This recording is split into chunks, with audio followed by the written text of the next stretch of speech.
Assalamualaikum warahmatullahi wabarakatuh, Kiai. Waalaikumsalam warahmatullahi wabarakatuh. Bagaimana kabarnya pada hari ini? Alhamdulillah sehat walafiat. Alhamdulillah baik. Semoga selalu disehatkan sekeluarga, nggih, Amin, Kiai. amin, amin. Begini, Kiai, kita sudah hampir nih, teman-teman di para peninggalan Kiai Fawaid mengadakan sebentar lagi pada tanggal 8 Maret mengadakan haul tunggal Kiai Haji Raden Ahmad Fawaid yang ke-10. Nah, dari situ saya ingin bertanya ke Kiai Fadhoil, siapa sih sosok Kiai Fawaid bagi Kiai Fadhoil?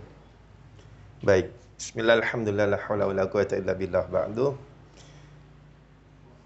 Ketika secara subjektif saya diminta untuk bisa memotret dan bisa mendeskripsikan sosok almarhum al-maghfur lahu Kiai Haji Raden Ahmad Fawaid As'ad, saya ingin mengatakan bahwa beliau adalah sosok yang memiliki makna yang cukup mendalam, baik secara pribadi pada diri saya maupun dalam hubungan saya sebagai bagian dari pengurus pesantren yang diminta oleh beliau untuk membantu beliau bersama-sama dengan pengurus pesantren yang lain sejak beberapa belas tahun yang lalu. Secara pribadi, saya awali bahwa beliau adalah sosok yang sangat dekat. Beliau adalah sosok keluarga yang sangat luar biasa. Masa kecil saya ingat betul karena pautan usia saya dengan beliau ya tidak terlalu jauh tapi juga tidak terlalu dekat.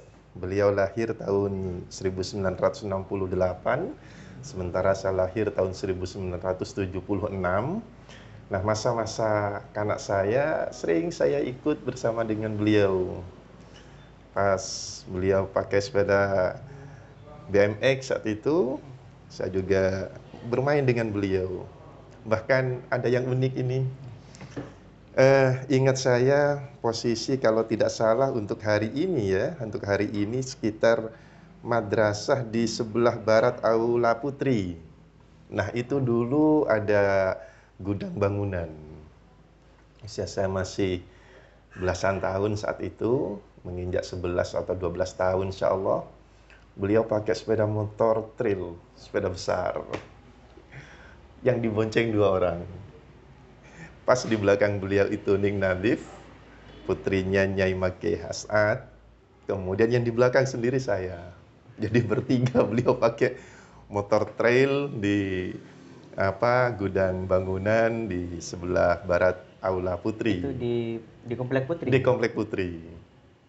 Nah, pas beliau habis tatar itu motor trail, rupanya roda bagian belakang ini tersandung pada bongkahan kayu atau apalah material bangunan begitu, sehingga digas oleh beliau ini juga tidak bisa berangkat itu sepeda motor. Begitu sepeda motor tidak juga berangkat, semakin kencang beliau tarik gas. Semakin kencang roda depan ini ngangkat. Saya dan Ning Natif jatuh ke bawah ini. Hal-hal seperti itu saya ingat betul. Termasuk bagaimana beliau juga membangun komunikasi ketika saya ada satu keinginan, ada satu obsesi yang kira-kira harus dilakukan komunikasi personal, komunikasi kekeluargaan yang lebih intens dengan almarhumah Nyai Zainiyah As'ad. Ini beliau ambil peran di sana. Termasuk ketika saya terakhir sekali melanjutkan kuliah S1 saya, di mana almarhumah Nyai Zainiyah As'ad sangat ingin saya tidak keluar dari Sukoharjo. Beliau minta saya untuk melanjutkan kuliah di Institut Agama Islam Ibrahimi, sementara saya punya keinginan untuk kuliah di Jogja atau di Surabaya pada saat itu. Nah, saya matur kepada Manwa'id, kepada almarhum, dan kula terus kuliah luar kak dia dasar ummi tak paling ngaki. Darah mak bunda ummi lah begitu beliau. Alhasil kemudian Kiai Fawaid inilah yang menjembatani Kiai Fawaid inilah yang menjadi mediator, fasilitator komunikasi saya dengan almarhumah Nyai Zania As'ad, sampai kemudian ada kampus yang tidak terlalu jauh dari Sukoharjo sebagai win-win solution untuk bagaimana keinginan dari almarhumah Nyai Zania As'ad ini diperhatikan dan bisa saya jalani, bagaimana keinginan saya juga untuk bisa kuliah sesuai dengan program studi pilihan saya ini juga bisa dilakukan. Jalan tengah ini. Jalan tengahnya itu dilakukan oleh Al-Maghfurlahu Kiai Haji Raden Ahmad Fawaid As'ad. Jadi kesan-kesan seperti itu sangat mendalam sekali, sehingga sosok Kiai Fawaid dalam kacamata saya, beliau sebagai seorang keluarga, beliau sebagai seorang yang sangat disepuhkan, yang tidak hanya dari lisan beliau, dawuh-dawuh beliau yang kemudian bisa saya jadikan sebagai lentera di dalam kehidupan saya selanjutnya, tetapi tindakan-tindakan beliau, kemudian kebijakan-kebijakan beliau ini sangat luar biasa saya rasakan dalam kehidupan saya. Ini subjektivitas. Kemudian yang kedua, dari sisi bagaimana beliau mengajari saya untuk hidup berorganisasi, menjadi bagian daripada struktur kepengurusan di Pondok Pesantren Sukoharjo. Tahun 2001 saya pamit kepada almarhumah Nyai Zania As'ad, saya pamit kepada almarhum Kiai Fawaid As'ad untuk coba mencari pengalaman terlebih dahulu. Selepas saya kuliah tahun 2001 saya coba cari pengalaman. Satu hal yang disampaikan oleh Kiai Fawaid, "Dok maafi buat nyari pengalaman, engkau tak larang. Keng bon ketua beli deh kita Sokaraja." Itu doa beliau. Sehingga kemudian setelah 2 tahun kira-kira demikian, 2003 saya kemudian merasa sudah cukup mencari pengalaman di Surabaya, bergabung dengan teman-teman di Lembaga Advokasi Hukum dan Hak Asasi Manusia. Kemudian selepas saya menikah tahun 2003 bulan Februari, kemudian Kiai Fawaid dawuh, selepas diakad di rumah istri, beliau dawuh, "Ban kau tuh langsung mulai ke Sokaraja begitu dawuh beliau." Lambulah cek ngaleleng boleh begitu dawuhnya beliau. Sehingga kemudian setelah 2 atau 3 bulan di rumah istri, saya pastikan untuk kembali ke Sukoharjo. Nah, begitu kembali ke Sukoharjo, Kiai Fawaid kemudian meminta supaya saya membantu beliau. "Bentong kok edina, engkau tero kan ponakan, keluarga, bisa bentong kok kabidina." Begitu ada beliau.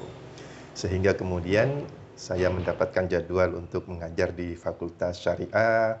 Kemudian saya diminta juga oleh beliau di kepengurusan pondok pesantren, baik sebagai pengurus harian maupun beberapa kegiatan-kegiatan kepesantrenan yang saya memaknai ini sebagai bentuk tarbiyah yang beliau lakukan untuk bagaimana bisa mengkader perjalanan organisasi yang harus saya lakukan di pondok pesantren bersama-sama dengan beliau, bahkan pasca wafatnya beliau.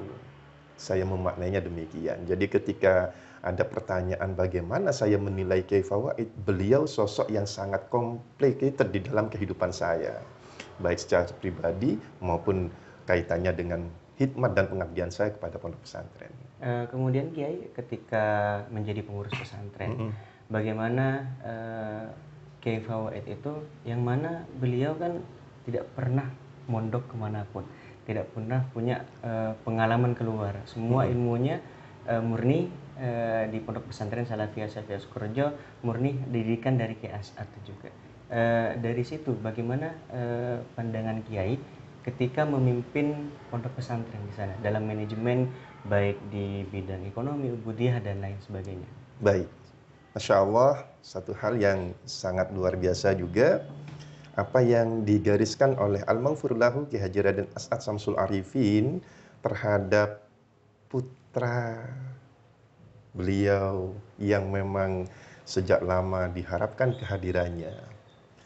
Jadi Kiai Fawaid ini sosok yang memang dinanti-nantikan oleh Kiai As'ad, karena keturunan Kiai As'ad yang pertama seorang perempuan, kedua perempuan dan seterusnya, sehingga Kiai As'ad sangat mengimpikan, sangat menginginkan bagaimana beliau memiliki generasi yang bisa melanjutkan estafet perjuangan beliau di Pondok Pesantren Sukorejo sebagai seorang pengasuh, sebagai seorang kiai, sebagai seorang pimpinan di pondok pesantren, berikut juga di tengah-tengah masyarakat.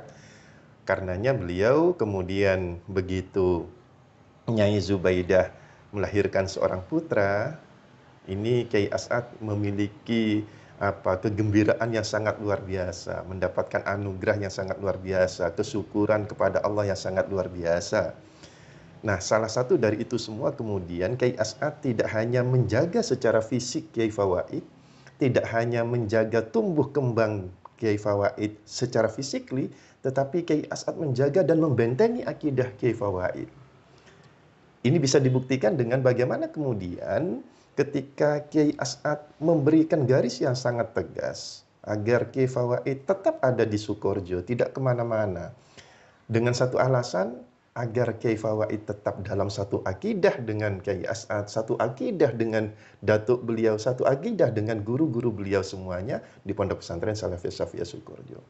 Kiai As'ad tidak bisa membayangkan kalau kemudian Kiai Fawaid keluar dari Sukorejo mendapatkan seorang guru yang berbeda sedikit saja garis orientasinya dengan pondok pesantren, berbeda sedikit saja manhajnya dengan pondok pesantren. Ini yang dikhawatirkan oleh Kiai As'ad. Maka kemudian apa yang dilakukan oleh Kiai As'ad dalam rangka membentengi tidak hanya pribadi Kiai Fawaid, tetapi membentengi Salafiyah Syafiyah Sukorejo, membentengi santri-santri Sukorejo, membentengi kita semua. Itu satu. Yang kedua, bahwa ketika Kiai Fawaid mendapatkan didikan tarbiyah secara langsung dari Kiai As'ad, dari guru-guru beliau, termasuk Kiai Afifuddin Muhajir, ini ternyata tidak memberikan kepuasan pada pribadi Kiai Fawaid. Ini bisa juga kita ikuti. Pernah suatu ketika Kiai Fawaid ini saking pengennya mondok, beliau juga pernah maksa untuk bisa diberi izin oleh Al-Maghfur lahu Kiai Haji Raden As'ad Syamsul Arifin bisa mondok, tetapi tetap tidak dapat izin. Beliau pernah sekali waktu hanya di bulan Ramadan untuk bisa tabarukan ke pesantren Krapyak, Jogja. Lagi-lagi saya ikut saat itu. Saya masih kecil sekali. Saya ikut bersama Kiai Fawaid. Saya nangis, mau tidak mau ikut dengan beliau, kira-kira begitu. Saya tidak tahu apa yang ada dalam benak saya masa kecil saat itu, apakah ini dalam pengembaraan keilmuan, atau jalan-jalan, atau hiburan, atau bagaimana. Alhasil saya pengen ikut ke Kiai Fawaid begitu.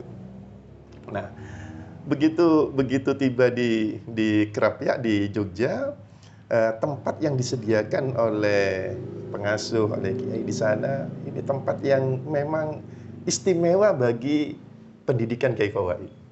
Jadi tempatnya kecil sekali, sangat-sangat sempit. Ingatan saya sangat sempit. Dan di situ alas yang digunakan adalah tikar anyaman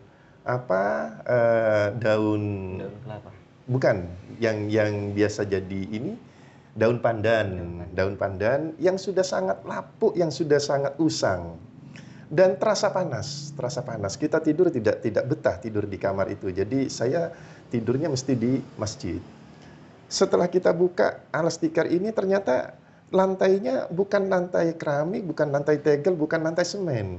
Tetapi di situ tebal sekali sisa kapur gempeng, itulah Maduranya, gempeng begitu. Jadi rupanya ini adalah tempat material bangunan, kapur gempeng punyaan pondok, yang ketika tahu Kiai Fawaid mau mondok ke Krapyak, ini gempengnya kemudian dikosongkan, dikasih alas tikar yang sangat-sangat tidak layak, kira-kira begitu.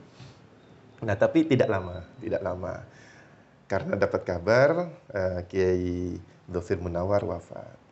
Malam hari setelah sholat tarawih itu, saya ingat betul juga, kita masih membincangkan Kiai Fawaid dengan hadamnya, dengan yang lain itu, membincangkan rencana setelah nanti dari Krapyak sebelum pulang ke Sukorejo mau kemana begitu.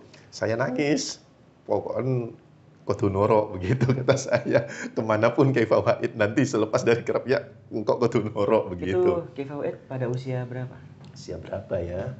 Pas wafatnya Kiai Lutfi Munawar tahun 1985 kalau tidak salah, insya Allah. Kiai Fawaid tahun 68 lahir. Nah, habis terawih itu saya nangis. Nangis, nggak tahu apa yang ada, apa menjadi tangisan saya. Alhasil cukup lama saya menangis. Tiba-tiba betul pagi sebelum subuh itu kita sudah dibangunkan, sudah dapat informasi untuk segera pulang karena Syekh Dhofir wafat, meninggal dunia.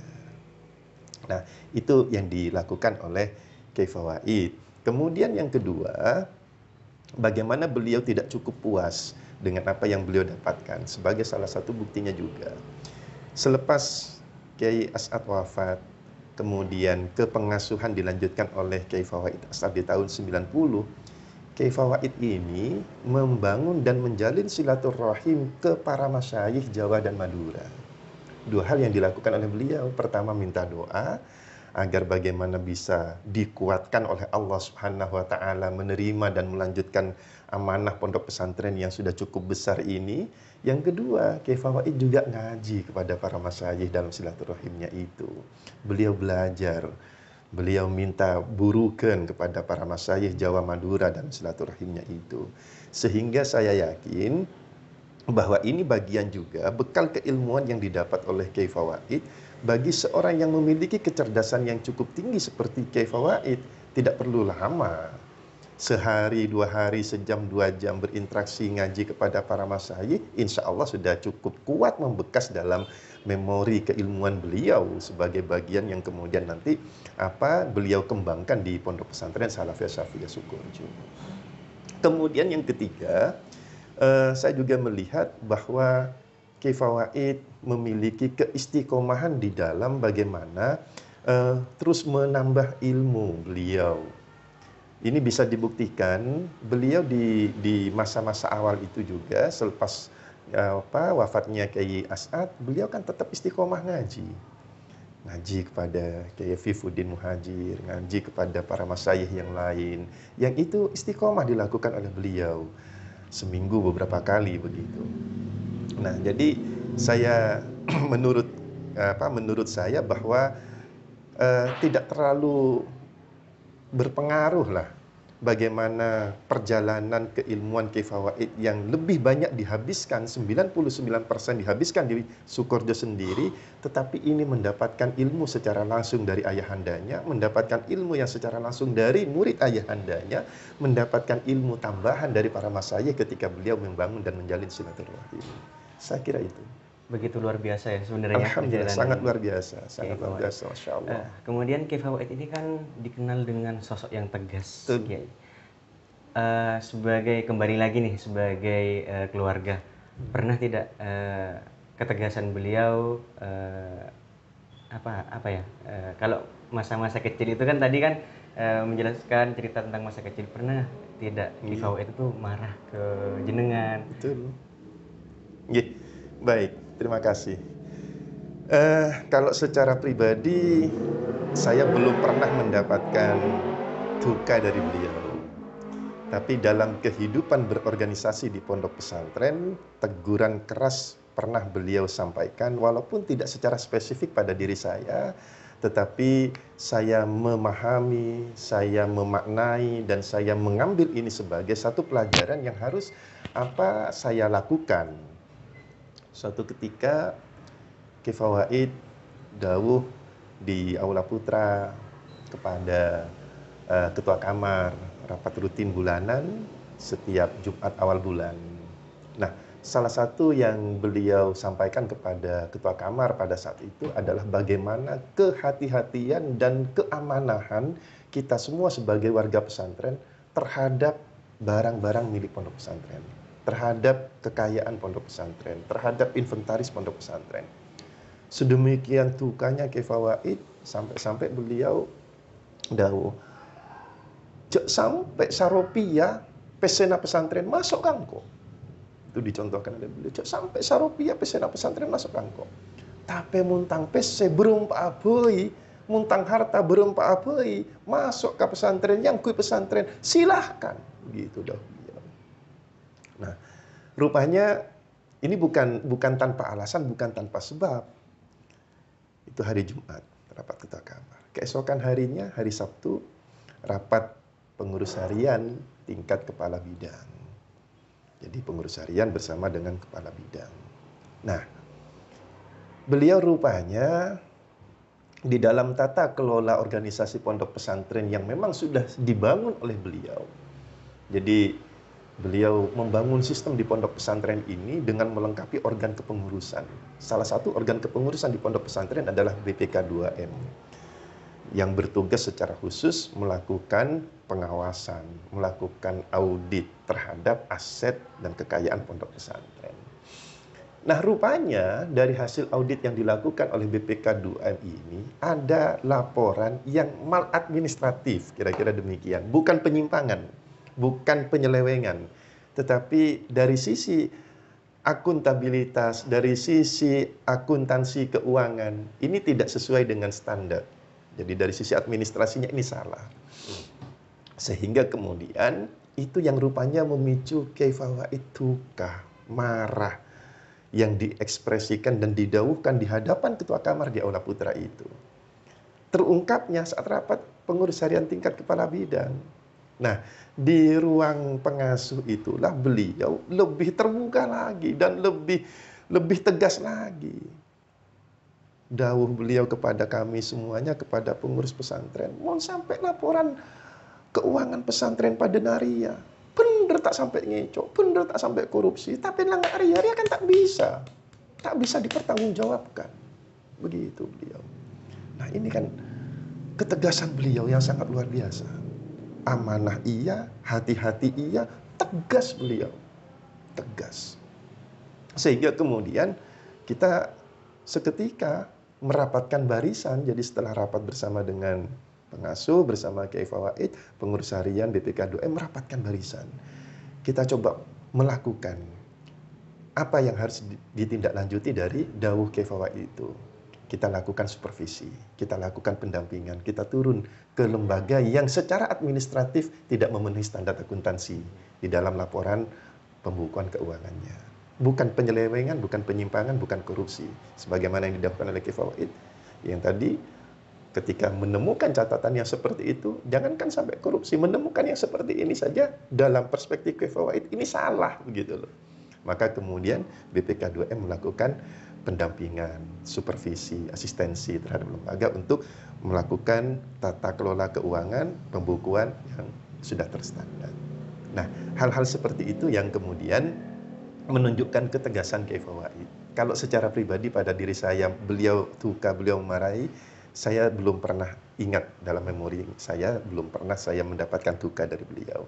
Tapi dalam kehidupan berorganisasi di pondok pesantren beberapa kali, salah satunya itu tadi. Cukup luar biasa Masya lah Allah, Masya Allah. beliau Kiai Fawaid. Kemudian terakhir Kiai, bagi pesan-pesan nih, apa sih yang harus kita ikuti dari sosok beliau Kiai Fawaid bagi para pecinta Kiai Fawaid? Oh, Masya Allah.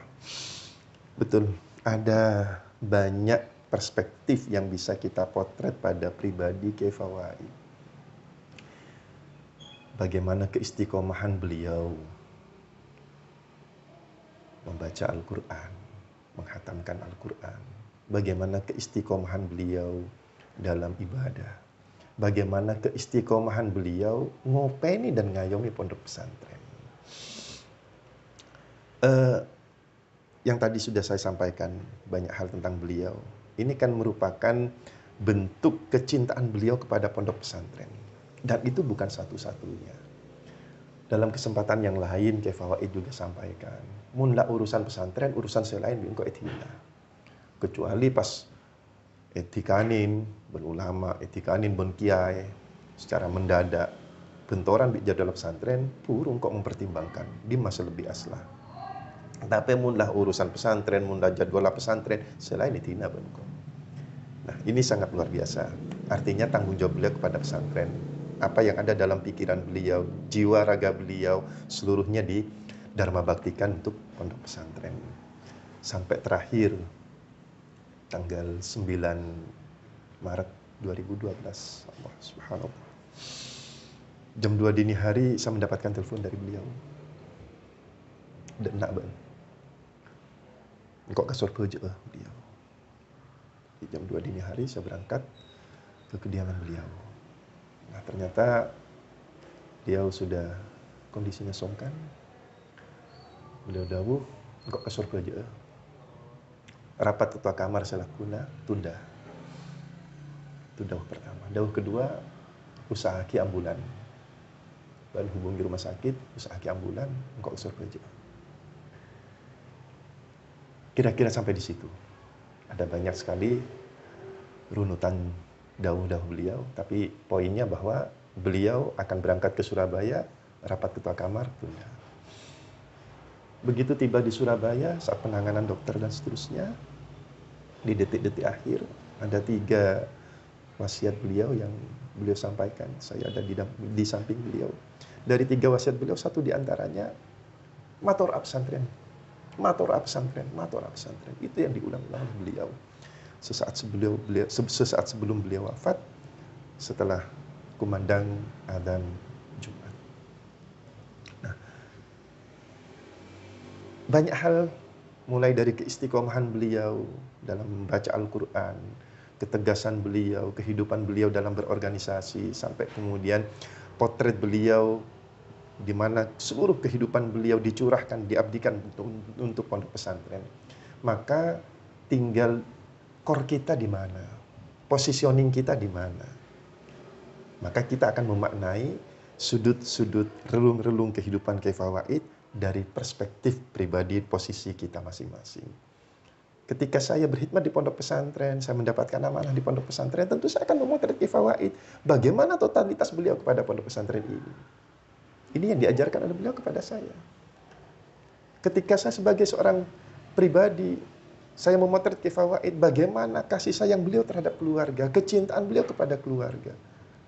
Maka ini yang harus kita pertahankan, ini yang harus saya lestarikan, ini yang harus kita amalkan. Begitu pula para pecinta Kyai Fawaid, alumni Salafiyah Syafiyah Sukorjo, santri Salafiyah Syafiyah Sukorjo, simpatisan Salafiyah Syafiyah Sukorjo, pecinta-pecinta Kyai Fawaid, muhibbin daripada Kyai Fawaid. Mari kita potret. Pecahan-pecahan kehidupan Kyai Fawaid ini kita potret. Dan di situ pasti ada yang bisa kita ikuti, di situ pasti ada yang bisa kita teladani dari kehidupan Kyai Fawaid. Saya kira itu. Ya, terima kasih atas waktunya Kiai. Semoga semua yang cinta kepada Kyai Fawaid, semua yang cinta kepada Salafiyah Syafiyah selalu berada di bawah bendera Salafiyah Syafiyah. Terima kasih atas waktunya, kurang lebihnya mohon maaf. Wassalamualaikum warahmatullahi wabarakatuh. Waalaikumsalam warahmatullahi wabarakatuh.